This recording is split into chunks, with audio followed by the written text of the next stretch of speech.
The release of Sailing was undoubtedly one of OSRS's biggest content updates yet, and it brought with it so many new things into the game, including something most relevant to this channel: stories. Whether you love or hate the skill itself, everyone is welcome aboard this ship, which is about to sail the waters of the new lore and storylines that were introduced into the world of Gielinor, and explore the narrative of every sailing quest so far. Our first quest introduces the adventurer to the basics of the skill, as well as some interesting characters, in what is definitely intended to be only the beginning of a bigger story. Number 1. Pandemonium. On one lovely day, an adventurer is walking on the docks of Port Sarim when they overhear a man and a woman talking about them, saying they are obviously in need of a job. The man even goes as far as to say that the adventurer clearly never worked an honest day in their life, and it's about time someone changed that. The rather confused adventurer attempts to debunk these somewhat insulting assumptions, but the duo just keeps talking, preventing their intervention. They say there is no time to waste and ask if the adventurer is ready. "I guess so," replies the adventurer sheepishly. The man and the woman introduce themselves as Will and Anne, and ask their new recruit if they have any experience captaining a boat. The adventurer admits they don't, which seems to really disappoint Will. Will has one final question for the adventurer. Do they agree to waive all rights to pursue legal action against their new employer in the event of injury or horrific death?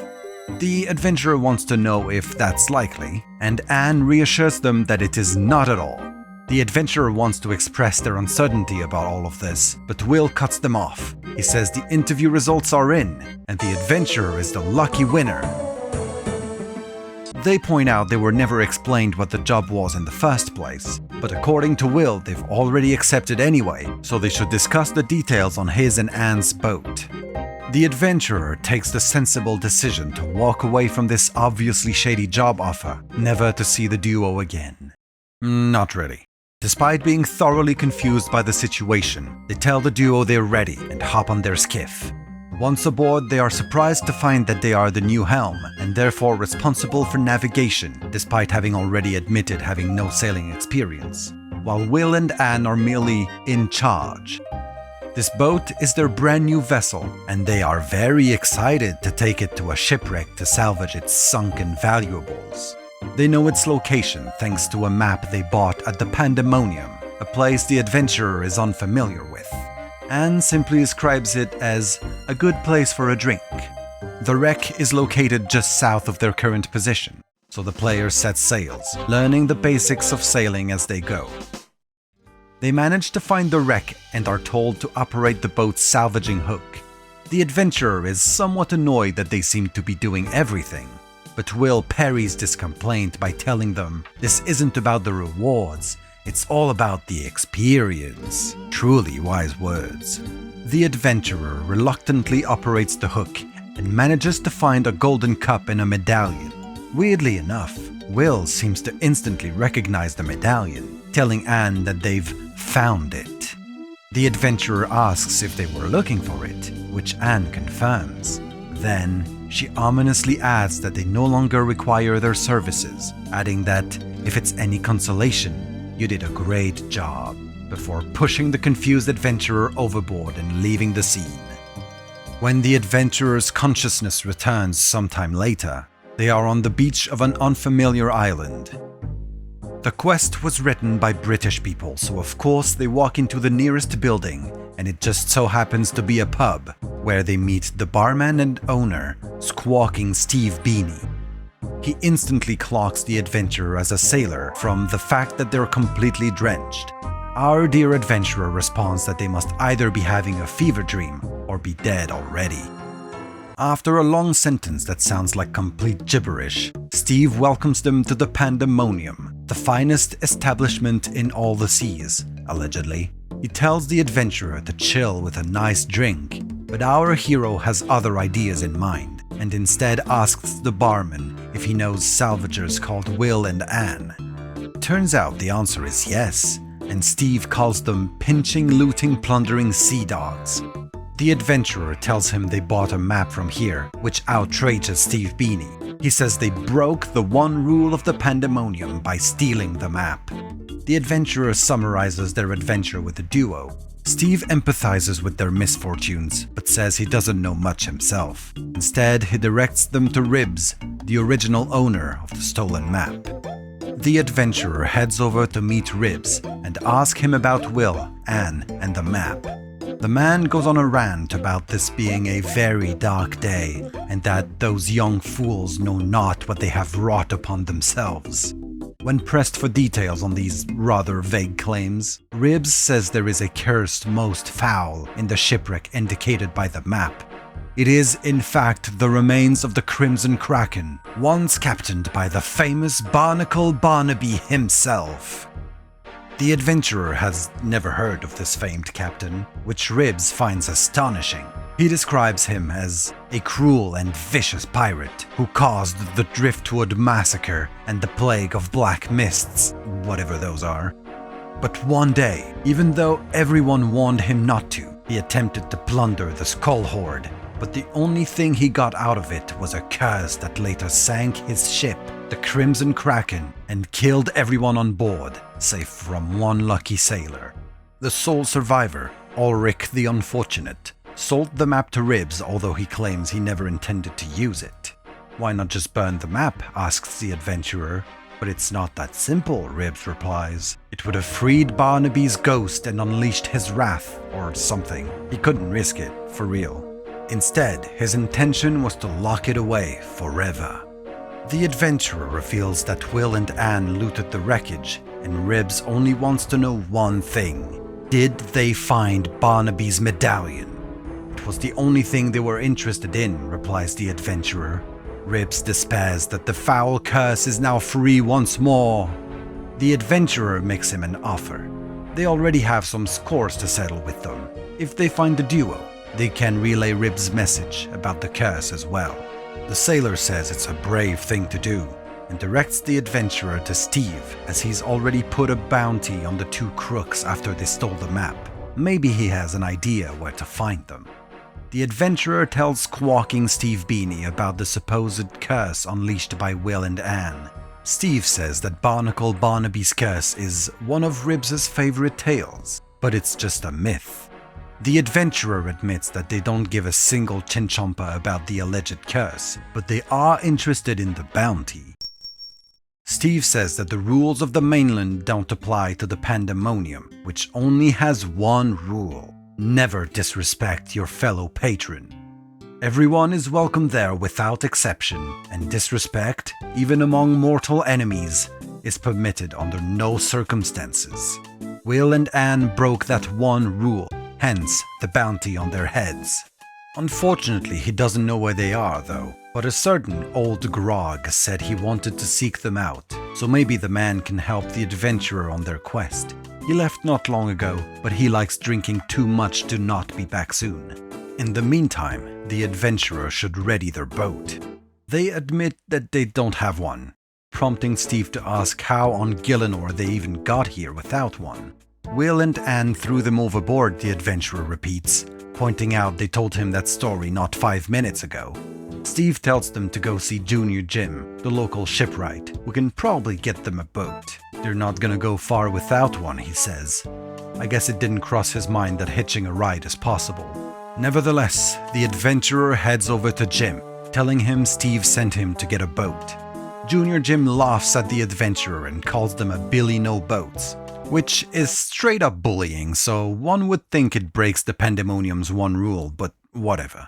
He says as long as they're willing to pay, the adventurer can get themselves their very own vessel. The adventurer, being a complete cheapskate, instead offers to trade the old cup they found for a boat. Jim is surprisingly okay with the trade, saying that in exchange they can get his finest raft, sails not included. The adventurer was kinda hoping for something better, and after a little bit of haggling, Junior Jim agrees to include sails in exchange for a little favor.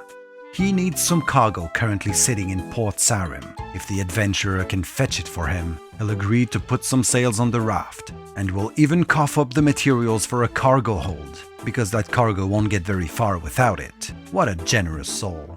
The adventurer hands Junior Jim the cup, which, by the way, might be cursed if Ribs' story is accurate, and Jim brings them to the shipyard to teach them how to build and improve their boats. A few moments later, the adventurer is in possession of a shiny new raft, accessorized up the wazoo with a tiny cargo hold and the roughest sails this side of the River Salve. Before they leave to fetch his cargo, Jim gives the adventurer a captain's logbook since they have their own boat now. In it, he notes down his cargo delivery contract, and the adventurer sets sails.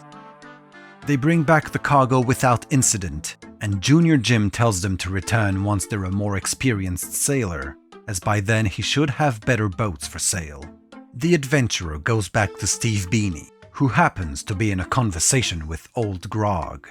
After Steve introduces them, Old Grog says he's happy to share the bounty on Will and Anne with the adventurer, provided they can pull their weight. He points out their crappy raft and says that if that's all they're bringing to the table, they have some work to do. He's very confident he can track down the wanted duo, but has no clue how long that might take, although he expects the adventurer to be ready when the time comes. They give him their word, and the old sailor says he'll update Steve regularly, so the adventurer should drop by every so often.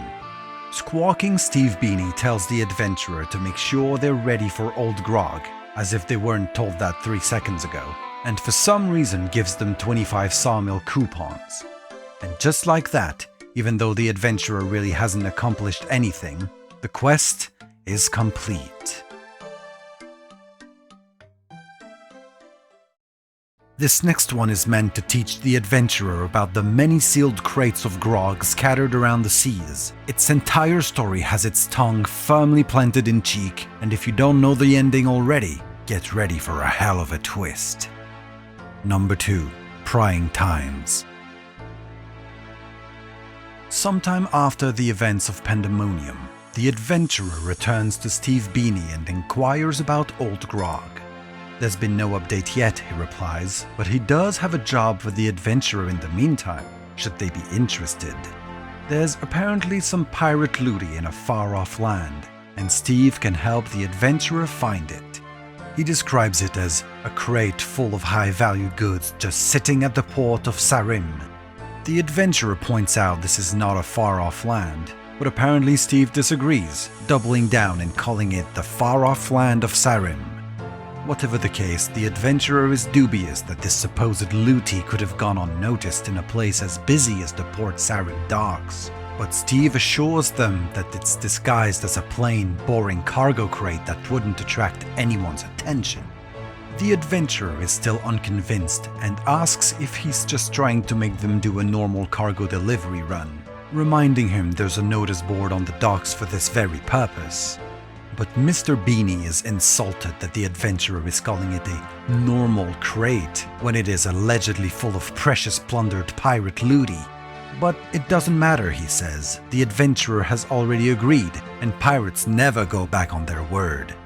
Our protagonist replies that actually they're fairly certain they do, but agrees to do the job regardless. They set sails and successfully deliver the crate of juicy looty to the Pandemonium. They tell squawking Steve Beanie that they are now expecting part of that looty, but he simply laughs, saying the adventurer is too funny for thinking the assignment is over already. This isn't the end, he clarifies, for this is no ordinary crate. It's a pirate crate, which means it can only be opened by a special key. The adventurer is nonplussed at this, and points out that the crate looks completely ordinary and even has a label addressed to Steve Beanie on it.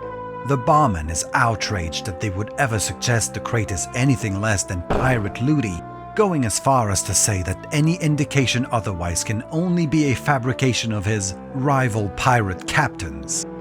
The adventurer drops the issue, clearly not being a fan of confrontation. Steve says there is a key, but it's something very few can forge. They would need the skills of a master scallywag smith, whatever that means. The adventurer says they know a great smith who, while not being a scallywag, may be able to help. A lonely dwarf who dwells near Mudskipper Point. Steve Beanie agrees that it's an acceptable compromise, and the adventurer sets out to go see Thurgo of the Knight's Sword fame, with a red berry pie, of course.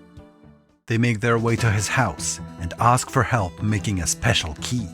Thurgo is curious about this item, but the adventurer admits that what they need is really just something that can open a crate. A crowbar would do the trick, Thurgo reckons, and if the adventurer can bring him a hammer, a steel bar, and of course a red berry pie, he can have one made for them. The adventurer happens to have all of these on hand, which definitely has nothing to do with the Quest Helper plugin.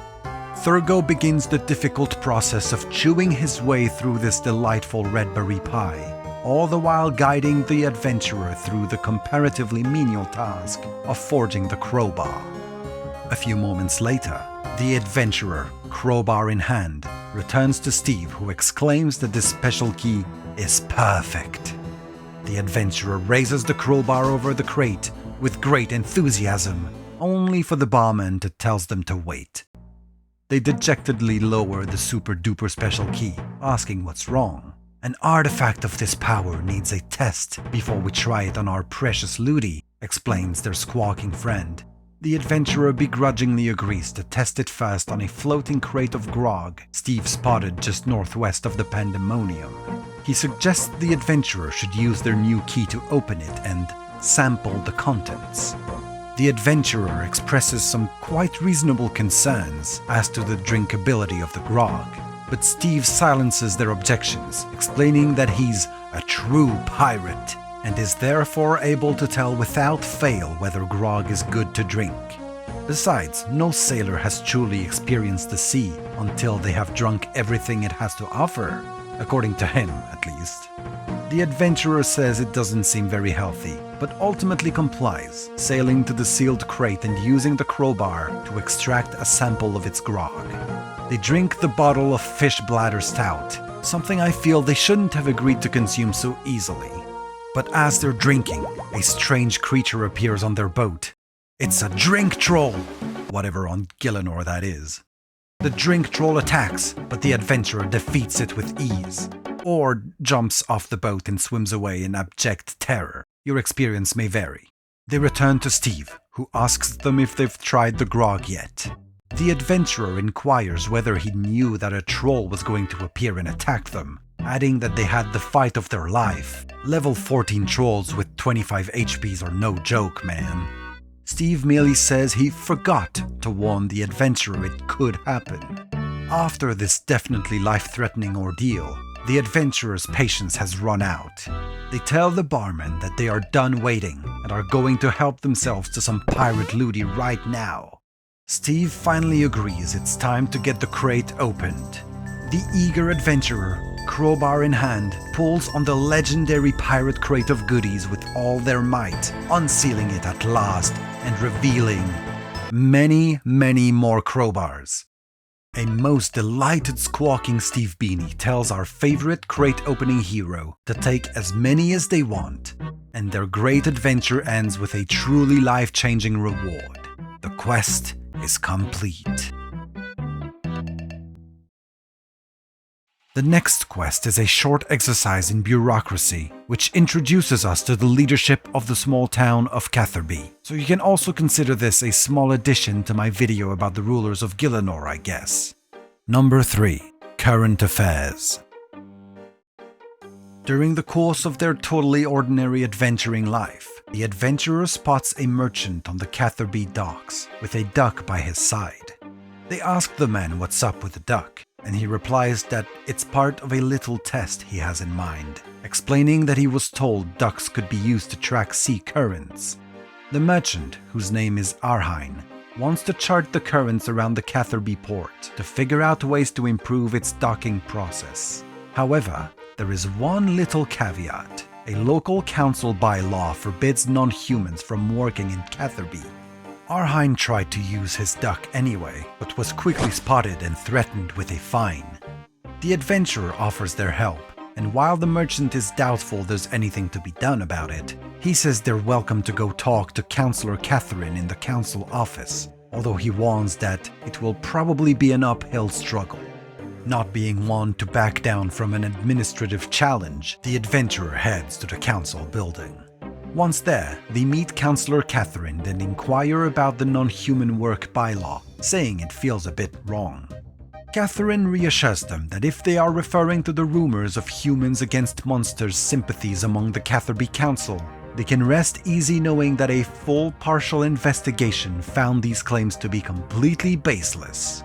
The adventurer has no thoughts to spare for the town's gossip, however, and instead wants to know whether the council would be willing to let Arhine's duck chart the nearby currents, pointing out it would benefit the town as a whole and the sailors passing through. Catherine picks up on that last part and asks whether they themselves are a sailor, which the adventurer humbly confirms, unaware of the bureaucratic consequences of this affirmation. The councillor tells them that all sailors doing business in Catherby are required to fill the Form 4 in the port series of the Catherby Registry Form Group in order to be registered with the Catherby Council. The confused adventurer is handed a form, but lucky for them, recent budget changes mean that they can get free charcoal to write down their answers. They begrudgingly answer the various sailing questions on the form, such as their main reason for docking in Catherby, details on their boat insurance, and where their home port is, with the answer to the latter being either Varrock, Falador or Edgeville, by the way, 3 landlocked cities with no ports. Catherine takes the completed form, but warns that delays are to be expected at the moment due to high volumes. The adventurer admits that they don't actually give a chinchompa about the form.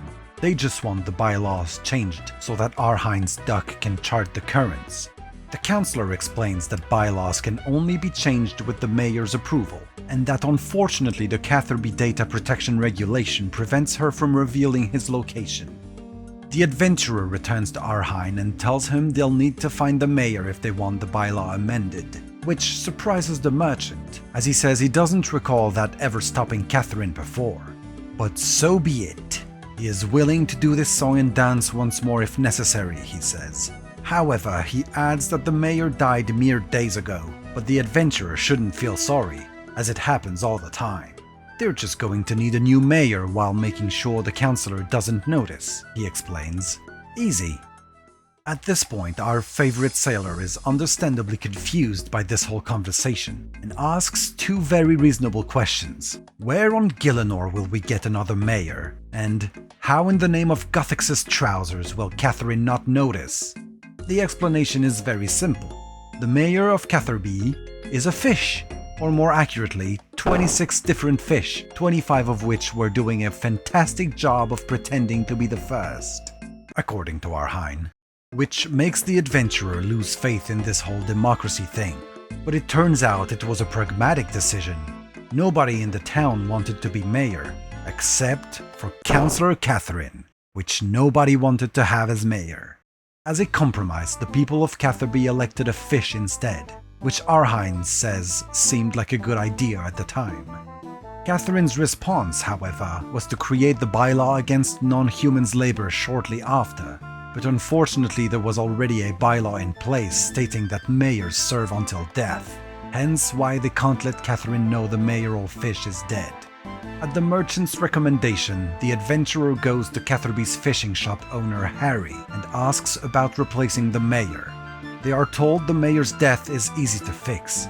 All they need is a special mayoral fishbowl and a tiny net, which can be purchased from the store for 50 coins. The adventurer gets themselves a mayoral kit and are invited to elect a new mayor from one of the store's aquariums. Long live the mayor, says Arhine when he is presented with the town's shiny new mayor. He drops a mayoral chain into the bowl, completing the election process or something.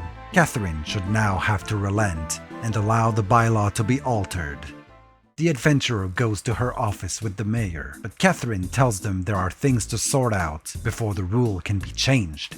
She explains that a recent audit has exposed irregularities in key paperwork filed with the Catherby Council office, which must be addressed prior to any updates to the bylaws, And since the adventurer just happened to have recently filled a form for the council, they are now required to help Catherine review the document to ensure all is in order. The adventurer argues they may have forgotten some of the answers, but Catherine gives them a vicious rhetorical counterpunch, saying that surely, if they gave accurate information, they can't have already forgotten. "I'm shocked that you would suggest otherwise," retorts the sailing and bureaucracy beast.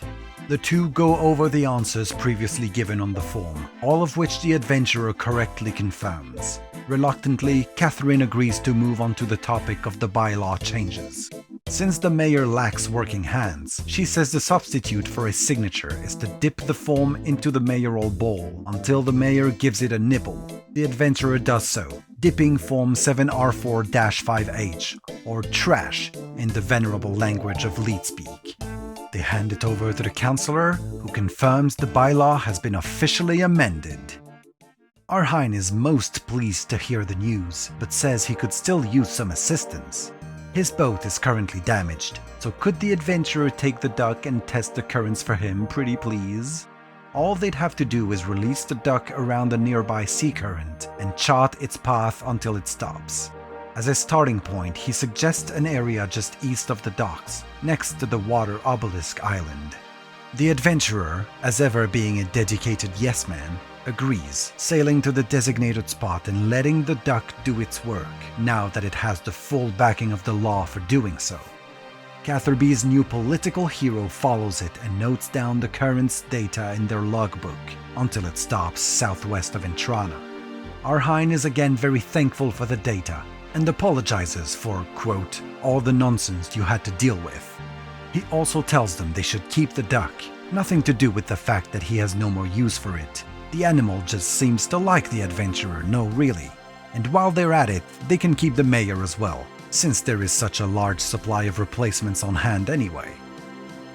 And just like that, the adventurer completes one of the most heroic quests of their careers, having even learned how to chart currents in the process. The final sailing quest released on day 1 introduces the Tortugan race for the first time, and spoiler alert, its tone is a lot more serious than that of the previous 3 quests, so expect less humor and more loss of limbs for this final entry. Number 4. Troubled Tortugans.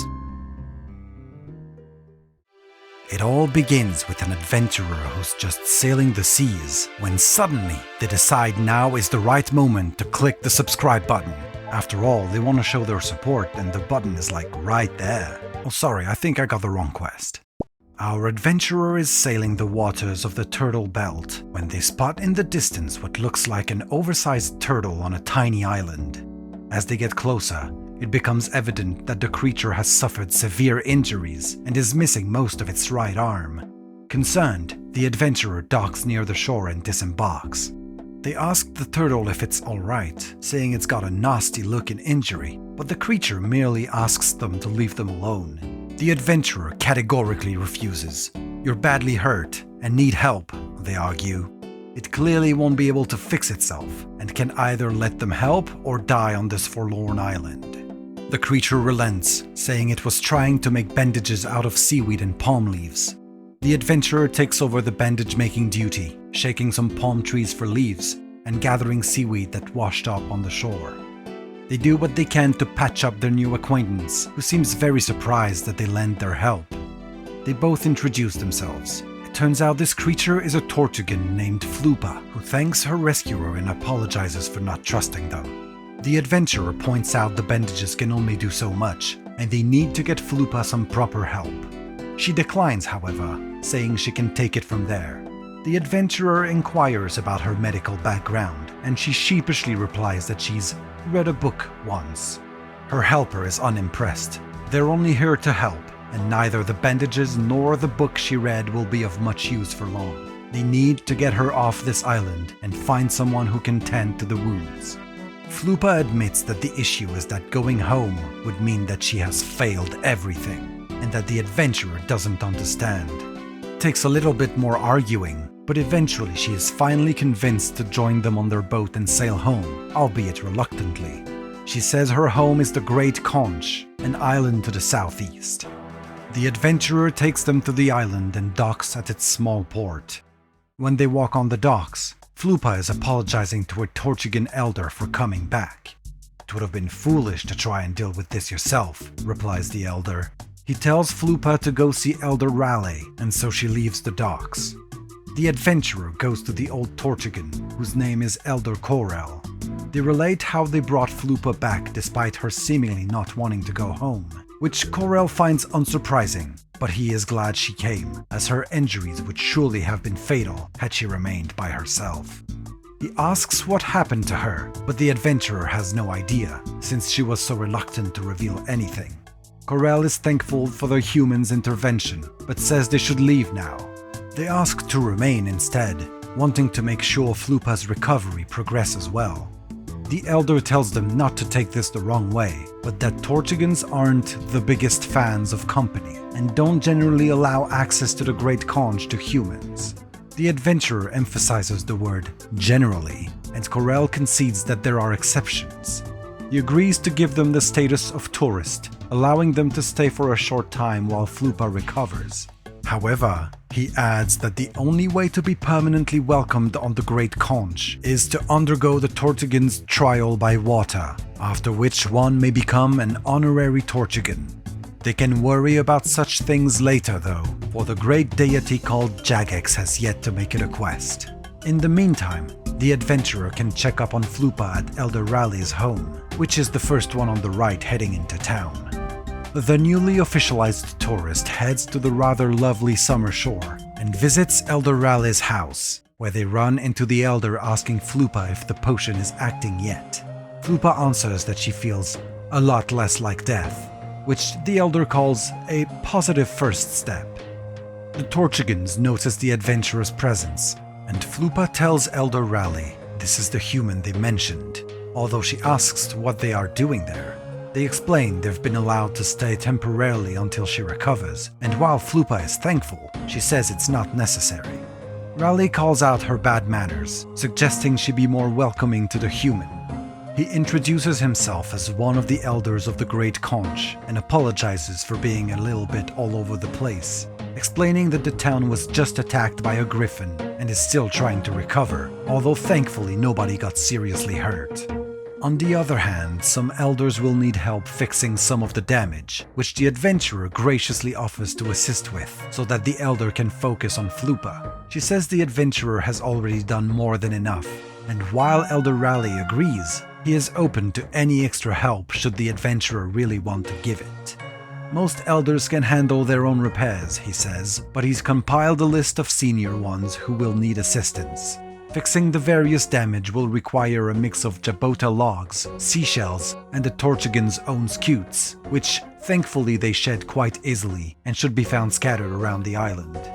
Raleigh hands the adventurer the list and returns his attention to Flupa, saying the potion's effects should now be kicking in and it's time to start treating her wounds, which will probably sting a bit. The adventurer spends some time acquiring Jabota logs, Tortugan scutes and seashells, then makes the various repairs around the village for the senior elders. They return to Raleigh afterwards, who says he's successfully tended to Flupa's wound. He tells her she should stay there while she's healing, but that he expects she will in time make a full recovery. This is little comfort for Flupa though, who points out that her right flipper is gone, and that without it, she is useless. The elder replies that she went through a highly traumatic experience that will undoubtedly change her life, but that she is not and will never be useless. The adventurer asks if there's anything they can do to help Flupa, but right now what she needs is rest. However, if they're still committed to helping the Tortugans, the elder says they could try and do something about the griffin who attacked the town. While the villagers were unable to kill it, they did injure the creature enough to prevent it from flying. If the adventurer is able to track down and slay the feathery foe, the elder would be most grateful, as he says this one griffin is much more aggressive than the others and can't be allowed to return and put more Tortugan lives at risk. There should be some tracks near the center of town, and from there tracking the griffin shouldn't be too difficult. The adventurer spots the tracks near the monument at the center of the village. The trail takes them to the west before turning north up a slope leading to a plateau, and finally east towards a cave entrance blocked by thick vegetation. They clear the obstruction with an axe and venture inside. No sooner have they stepped in that they come face to face with a griffin. The griffin starts attacking. After a super duper tense and epic fight, no really, you should have seen it, it was awesome. They come out on top and manage to defeat the creature. They make their way back to Elder Raleigh to let him know of their success. But when they enter the house, they catch Elder Corel, the Tortugan who they first met on the docks, mid-sentence as he's saying that they need support quick. The adventurer wants to know what's going on. Turns out there's another ongoing griffin attack, but this one on the Little Pearl Island, which Raleigh is shocked about, as he says they've never attacked the Pearl before. Corel is going to head there with all haste, as the island is where the Tortugans store their eggs. If the adventurer wants to help them yet again, they are more than welcome to quickly join the eggs' defense. However, Elder Raleigh warns that it sounds like the griffin is one of the larger ones, so they should make sure to prepare accordingly. They should go speak with Elder Blun in the town center to be equipped with a suitable shield. When they get to him, they tell Blun they urgently need a shield to protect them against griffins. The elder says that considering their size, they should wear it on their back like a Tortugan's shell. Usually he would charge for them, but he chooses to believe the adventurer's claims of urgency and quickly hands one over free of charge, although he warns that should that one be lost, the next one will have to be paid for. The adventurer sails to Little Pearl Island, where they find a group of Tortugans fighting a griffin much larger than the one they tracked. They also notice a ship with red sails heading away from the island. Our protagonist docks as fast as possible and jumps into the fray. After a pitched battle, the Tortugans and their new ally ultimately come out on top, eliminating the threat to the eggs, for now. The adventurer speaks to Elder Corel for a debrief. The Tortugan is impressed with their performance in the fight. He says some eggs were lost, but it is an unfortunate reality of life that not all eggs will make it even at the best of times, and the attack could definitely have caused so much more damage than it did. The elder must now turn his attention to investigating the incident. No griffin has ever traveled this far from the conch, and one of them threatening their eggs is a most troubling development. The adventurer mentioned spotting a ship with red sails when they arrived, which Corel says is curious and concerning. He suggests the adventurer goes back to Flupa and Elder Raleigh to debrief them on the recent events and see if they can make sense of it all. Back at the summer shore, the adventurer finishes telling Raleigh and Flupa everything they witnessed on the Little Pearl. Flupa is curious if they saw anything that might explain why the griffin attacked, prompting the adventurer to mention the red-sailed ship. At the mention, Flupa seems somewhat taken aback and confesses that it might have something to do with her injury. She finally opens up about her story. She was sailing with a crew and captain who betrayed her, stabbing her with her own spear and leaving her for dead in the sea. She believes the ship the adventurer is referring to may be that of her betrayers. However, she seems unable to bring herself to say any more. "I need time to think. I need to work out what it all means," she simply concludes. Raleigh agrees, adding that she still needs more rest, and asks the adventurer to return later, once Flupa is in better shape. In the meantime, he invites them to explore the island. After everything they've done for the Tortugans, they are more than welcome to explore everything the Great Conch has to offer. And with that, their quest is complete, for now at least. But before we conclude this chapter of the adventurer's story, let's explore some interesting tidbits of lore that are either optional to discover or that I didn't cover. Number 1. At some point when discussing Flupa and her injuries, Elder Raleigh says she looks like she's been in a fight with the Sharhai itself. He says no more about this creature, and to my knowledge there are only 2 other references to it in the entire game. Bosun Zara, the Etceteria crewmate, claims she was one of the only 3 survivors on the first ship to almost damage the Sharhai, whatever that means. and one of the sea charting objects is a Sharhai's purse, which is described as a hideously large egg case. I'm sure we will learn more about the Sharhai in future sailing updates. Although, spoiler alert, in an old sailing overview document they released, you can find this reference to it, in which it looks like a shark with an extremely long body. It also claims the Sharhai is a massive underwater horror that likes to feed on ships that venture too far from land. Number 2. If the adventurer asks Elder Raleigh why humans aren't usually allowed on the Great Conch, they can learn interesting facts about the Tortugans' culture. They're not hostile to humans, but value their privacy and autonomy as a society. It's important for them not to be overly reliant on others, and adult Tortugans tend to be very proud and independent creatures, although as they get older they tend to outgrow these tendencies and begin to understand that there is no shame in seeking help. This explains both the island being exclusively populated with elders and children, as well as much of Lupa's otherwise strange behavior. Number 3. The adventurer can also ask Elder Raleigh if griffins are a common problem for the Tortugans. They are in fact the main predator on the Great Conch, and seem to have acquired a taste for the Tortugans, although most of them stay in the quieter parts of the island, and only the boldest among them dare attack the town. However, the Elder adds that the Tortugans hunt the griffin as well, as their claws and feathers come in quite useful, and that obtaining a griffin claw is part of the Tortugans' trial by water, their society's rite of passage leading to adulthood. He says that the members of other races have on rare occasions completed the trial too, making them honorary Tortugans. I have a funny feeling that this is going to come up in some future installments of the Tortugans Quest series.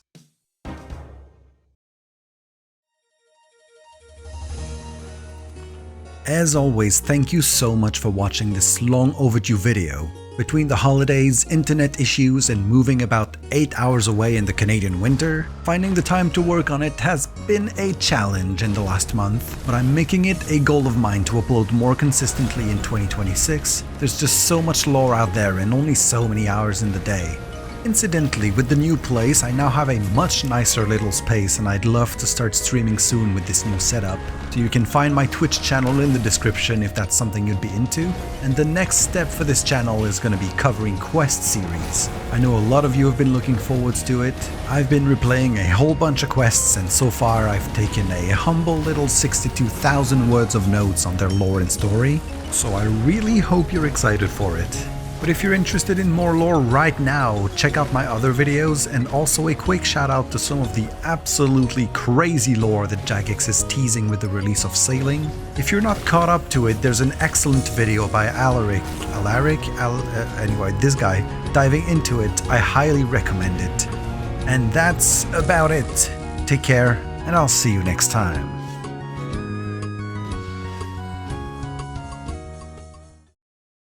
Oh, and don't forget to hydrate.